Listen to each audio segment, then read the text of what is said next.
क्या है आध्यात्म? दर्शन, चिंतन धारा, विद्या या संस्कृति की परंपरागत विरासत। आध्यात्म दर्शन यानी जीवन का शाश्वत सत्य। मानव जीवन से जुड़े शाश्वत सत्यों को जानिए और समझिए उपासक डॉक्टर सोहन राज तातेड़ से हमारे खास कार्यक्रम आत्मविज्ञान में। आत्मविज्ञान यानी सही दृष्टि, सही सोच। भाई और बहनों, मातृशक्ति को नमन। स्टूडियो में आपका हार्दिक स्वागत है, अभिनंदन है, सत्कार है। आत्मविज्ञान साइंस ऑफ द सोल कार्यक्रम के अंतर्गत हम आपको सही दृष्टि, सही सोच, राइट विजन, राइट थिंकिंग के तहत जो है आपको अच्छे अच्छे सूत्र देते हैं, आपको अच्छी अच्छी बातें बताते हैं और उससे आपकी जो है जितनी नकारात्मक सोच है उसको समाप्त करके हम सकारात्मक सोच के अंदर आपको जो है बिठाते हैं ताकि कि आपको ज्ञान मिले।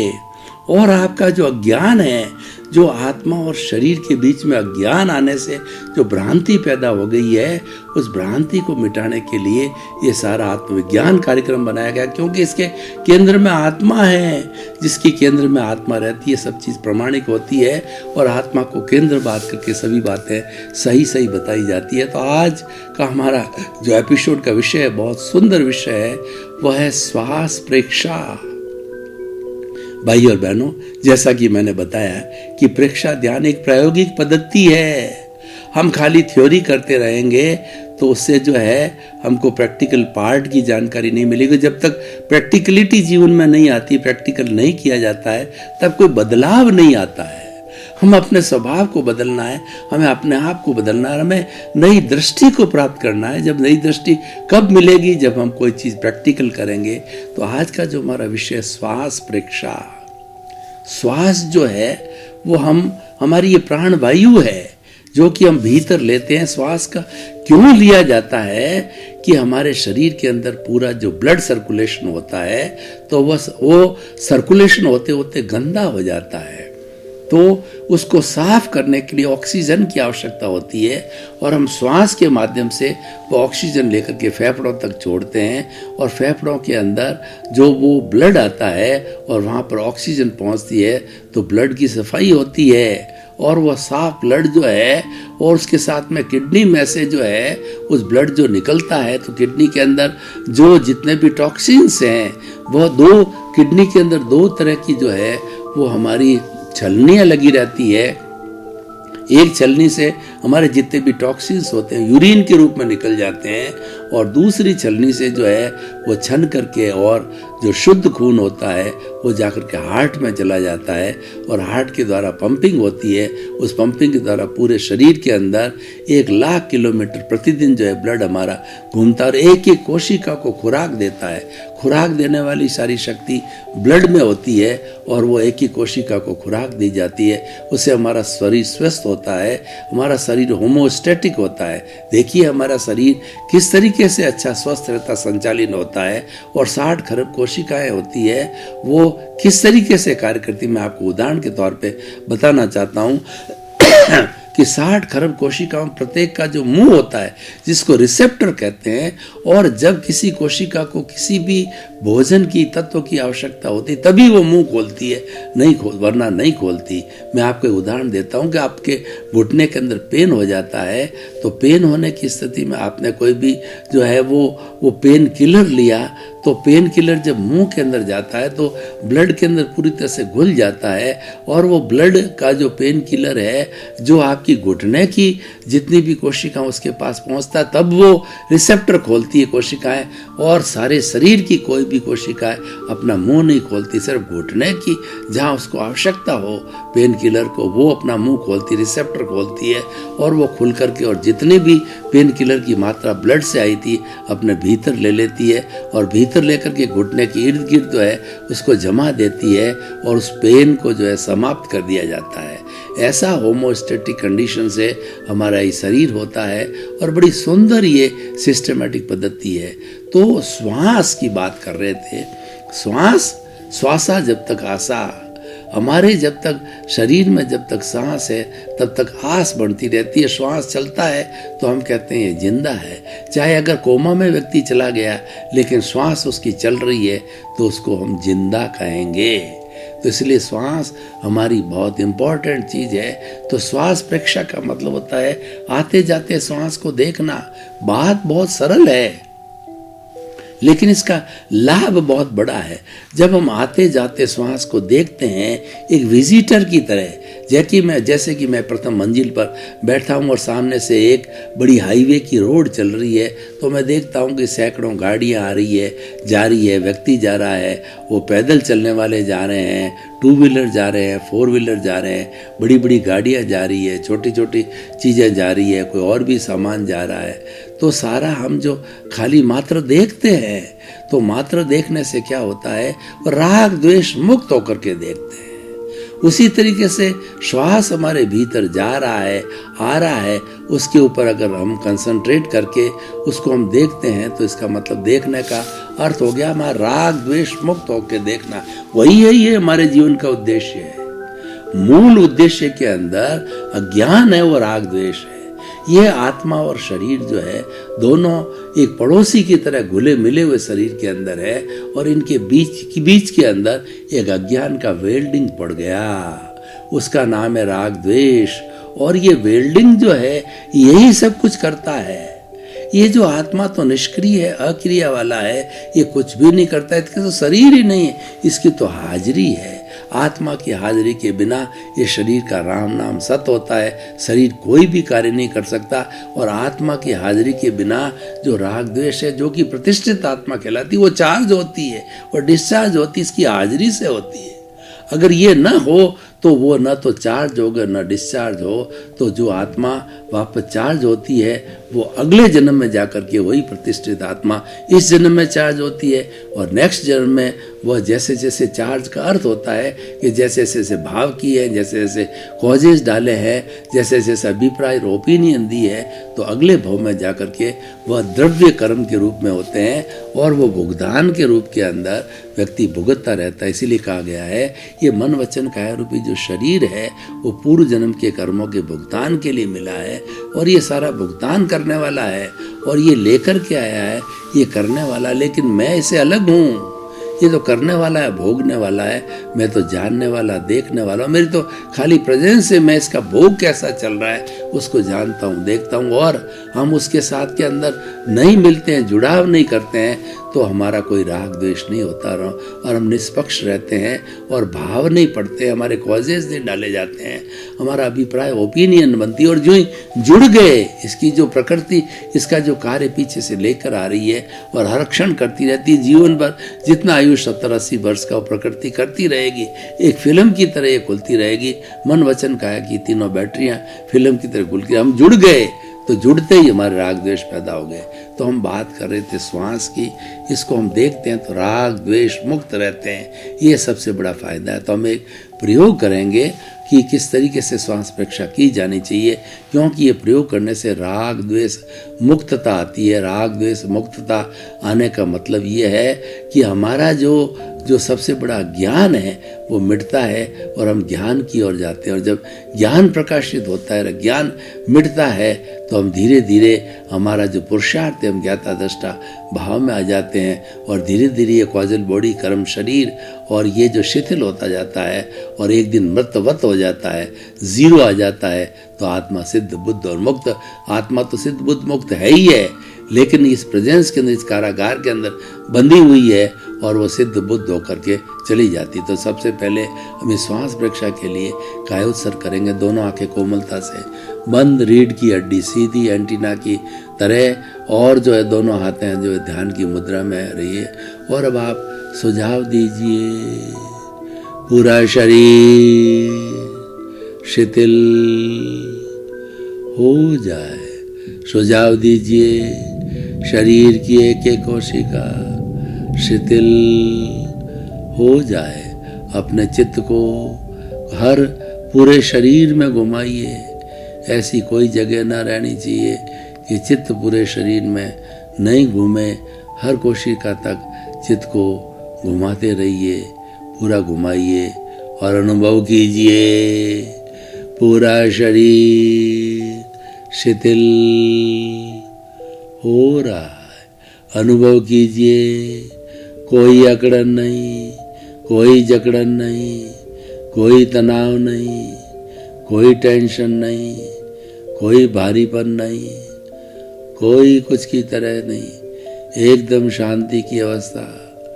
और अनुभव कीजिए मेरा शरीर रुई की भांति हल्का हो गया। अनुभव कीजिए मेरा शरीर अपने स्थान से 1 फुट ऊपर उठ रहा है, हल्का हल्का हल्का।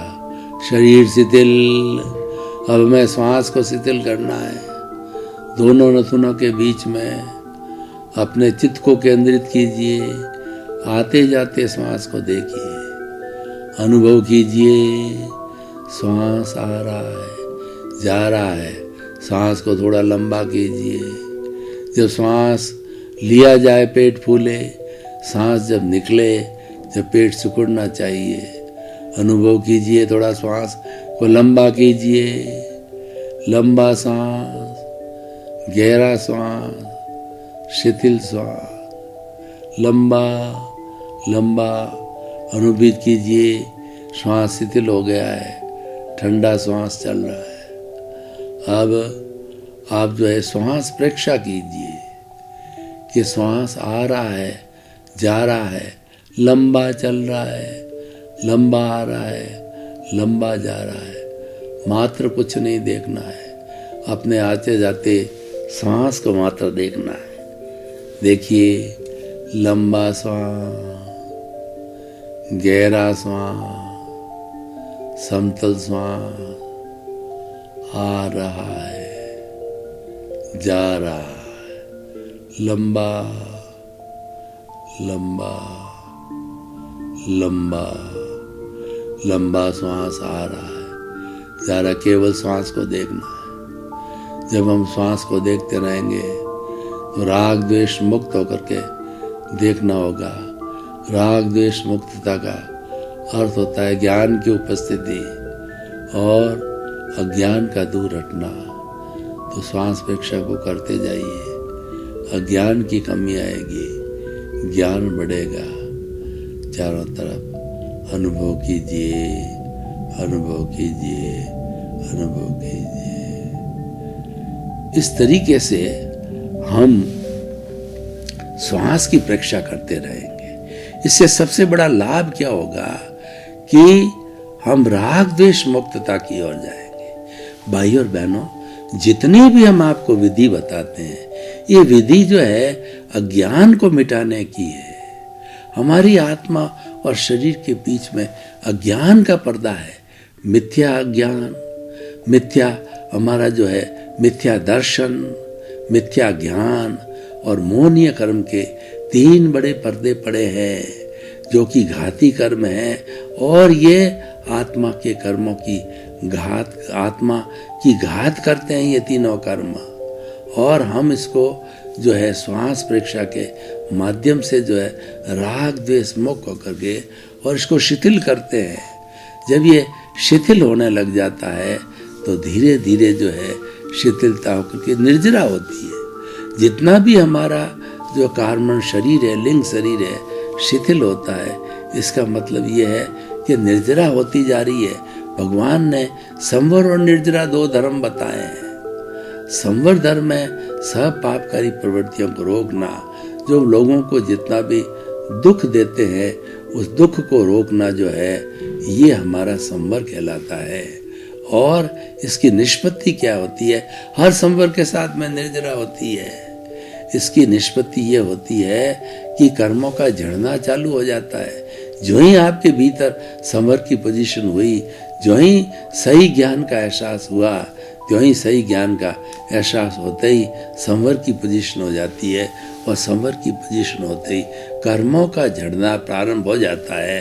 हर जो है वो संवर के साथ में जो निर्जरा जुड़ी ही रहती है, ये एक शाश्वत नियम है। तो जैसे जैसे निर्जरण होता रहेगा कर्म शरीर झड़ता रहेगा, और जितना जितना कर्म शरीर अच्छी तरह से झड़ेगा उतनी उतनी हमारी जल्दी से जो है सिद्ध बुद्ध मुक्त बनने की अवस्था आएगी, सिद्धि की अवस्था हमें ज़्यादा आ जाएगी।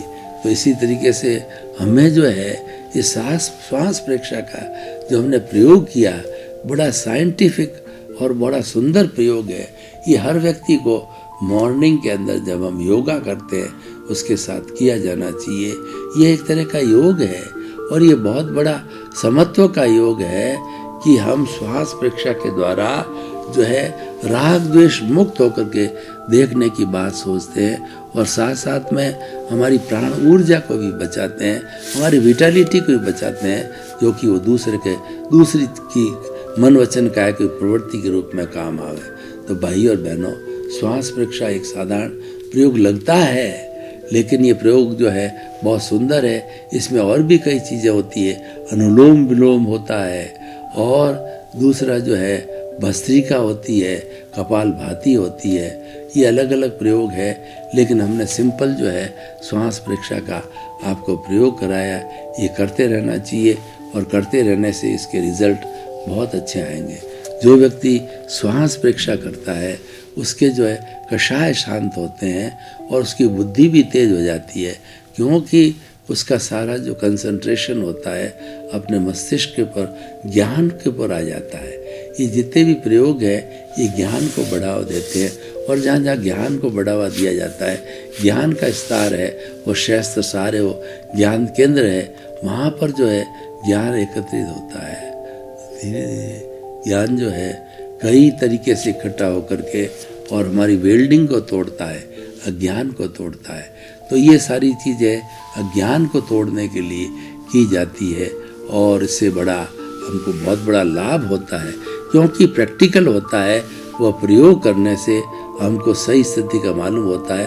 और ये हमारा शरीर है, ये एक ऐसी लेबोरेटरी है कि इसके अंदर जो है वो सबसे बड़ी विश्व की जो है लेबोरेटरी या सबसे बड़ा विश्व का कारखाना कहना चाहिए ये मानव जीवन। और जितने भी प्रयोग होकर के आए, आविष्कार होकर के आए हैं, ये मनुष्य के द्वारा ही किए गए हैं और ये मनुष्य का चिंतन हो सकता है। तो कुल मिला के हम कह सकते हैं कि मनुष्य का जीवन इतना इम्पोर्टेंट है, दूसरे पशु पक्षियों से या कोई प्रकार की वनस्पतियों से इतना इम्पोर्टेंट है मनुष्य जीवन कि उन सबको जो है जान करके हम अपने जीवन को धन्य बना सकते, क्योंकि दूसरे जीवों में इतना विकास नहीं है। मनुष्य के जीवन के अंदर बहुत विकास हो चुका है, तो उस विकास के कारण जो है ये बहुत आगे से आगे अच्छा बढ़ता रहेगा। तो भाई और बहनों, हमने जो श्वास प्रेक्षा के प्रयोग किए वो प्रयोग आपको निरंतर करते रहना है और जैसे जैसे प्रयोग करके श्वास को लंबा करना है। श्वास को लंबा करने के दो फायदे हो जाएंगे। एक तो क्या है कि जो हम राग द्वेष मुक्तता की ओर देखते रहेंगे और दूसरा जो है कि हमारा श्वास जितना जितना लंबा होगा, हमारी प्राण ऊर्जा जो है उसका शुद्धिकरण ज़्यादा होगा और प्राण ऊर्जा जितनी शुद्ध होगी उतनी विटालिटी हमारी बढ़ती रहेगी।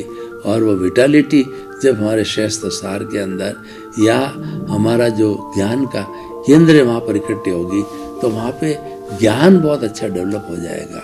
आत्मज्ञान यानी वो दृष्टि का ज्ञान है, वो व्यक्ति को उसके नज़दीक जो है दृष्टि जो है आकर के उस ज्ञान को जो है वो देने लग जाएगी और व्यक्ति जो है वह उसका जो शाश्वत ज्ञान है उसको लेगी। वो ज्ञाता दृष्टा का ज्ञान है वो उसके पास में रहेगी। और जब वो ज्ञाता दृष्टा का ज्ञान किसी प्राणी के पास में रहता है तो फिर उसके अतिरिक्त कोई चीज़ तो करने की होती नहीं है।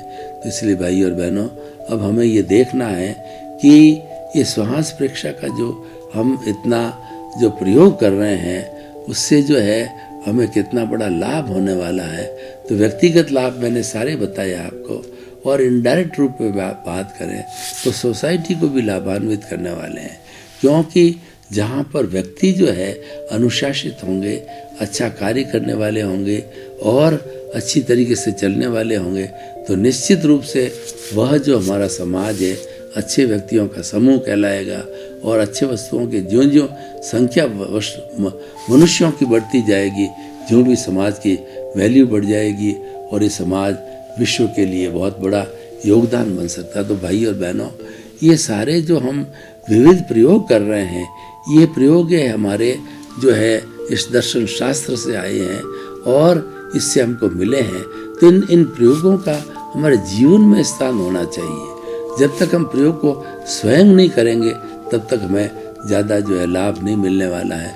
तो इन प्रयोगों को आप स्वयं करें। और श्वास परीक्षा तो इतना सरल और सुंदर है कि आप ट्रेन में बैठे हैं, बस में हैं या पब्लिक प्लेस के ऊपर कहीं पर बैठे हो, आपके पास में 5-10 मिनट का समय है, तो आपने तुरंत जो है अपनी रोड को बंद किया और उसके इस तरीके से ये सारा जो है हमारा कार्य चलता रहता है। तो भाई और बहनों, अब हमें ये देखने की बात है कि हम किस तरीके से श्वास परीक्षा को वैज्ञानिक रूप से जो है लागू करें। तो वो हमारा वैज्ञानिक रूप क्या है कि श्वास की जब हम परीक्षा करते हैं तो उसके साथ साथ में हमारे विचारों के अंदर अल्पीकरण होता है और विचारों के अल्पीकरण से हमारा इधर उधर भटकाव नहीं होता है, हमारी एकाग्रता बढ़ती है। और जब जीवन के अंदर एकाग्रता बढ़ती है तो उसके साथ साथ में हम कोई चीज़ को बहुत अच्छी तरह से ग्रहण कर सकते हैं और अच्छी तरह से ग्रहण की गई चीज़ जो है अच्छी तरह से पालन होती है। तो इसीलिए भाई और बहनों, इसके हमारी श्वास परीक्षा के और भी कई कारण। हमारा स्वास्थ्य अच्छा रहता है, विचारों का अल्पीकरण होता है और राग द्वेष हम जीवन की मुक्तता का अनुभव करते हैं। और साथ साथ के अंदर ये हमारा जो जीवन है उस पर भी नियंत्रण होता है, क्योंकि श्वास जब तक चलता रहता है तो हमको लगता है कि हमारा जीवन, इसका संबंध है वो सारा जीवन से श्वास के साथ में है। तो श्वास का प्रयोग जो है ना हर लेवल पर किया जाना चाहिए। और ख़ास तौर से हमारे भारतवर्ष में 80 करोड़ युवा है, उन्हें देश का निर्माण करना है, उन्हें अपने जीवन को धन्य बनाना है, अच्छा बनाना है। तो उसके अंदर हमारा जो अपील है उन लोगों से कि जो हमने श्वास परीक्षा का प्रयोग कराया है, ये 5 मिनट का, 7 मिनट का, 10 मिनट का, वैसे 45 मिनट तक का ये प्रयोग है। तो जैसे जैसे आपकी सुविधा हो इस प्रयोग को आप करते रहेंगे तो निश्चित रूप से जो है आप उसका तुरंत लाभ मिलेगा। क्योंकि ना तो ये जादू है, ना टोना है, ना कोई धर्म है, ना कोई फिलॉसफी है, ये तो मात्र जीवन जीने की पद्धति है। हमें जीवन के अंदर अच्छी अच्छी चीज़ों, अच्छे अच्छे सूत्रों को, अच्छी अच्छी आइडियोलॉजी को स्थान देना है। तो उसके साथ साथ में हमने जो इतने ये सारी बातें बताई वो भी सीधा जो है अपनी दृष्टि को प्राप्त करने के सिद्धांत है। और दृष्टि जब पैदा हो जाती है तो सृष्टि अच्छी बन जाती है। हमारा उद्देश्य है सृष्टि की अच्छी दृष्टि को प्राप्त करना है। वो दृष्टि क्या है? वो दृष्टि यह है कि मैं तो ज्ञाता हूँ, मैं तो दृष्टा हूँ और ये जितनी भी जड़ पदार्थ की सुविधाएं हैं इसको मैं तो मात्र जानने वाला हूँ, देखने वालों पर है और पराधीन है। उसके अंदर मुझे लुप्त नहीं होना है, क्योंकि मेरा मुख्य उद्देश्य जो है वो तिन्नानम तार्याणम है, तरने का है और तारने का है।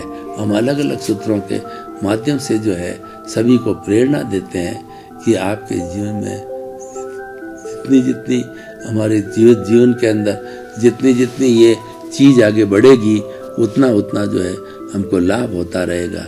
तो श्वास परीक्षा के हमने बहुत से लाभ को देखा और ये श्वास परीक्षा हर व्यक्ति कर सकता है, बुजुर्ग कर सकता है, बच्चा कर सकता है, छोटा कर सकता है और बड़ा कर सकता है। सबको की जानी चाहिए। लेकिन जो हम प्रैक्टिस करेंगे, जो करेंगे उतना लाभ हमारे को ज़्यादा जो है मिलने वाला है। तो श्वास परीक्षा मात्र सिद्धांत नहीं रहे, मात्र थ्योरी नहीं रहे, इसको प्रैक्टिकल समझ करके इसको आराम से जीवन में किया जाना चाहिए।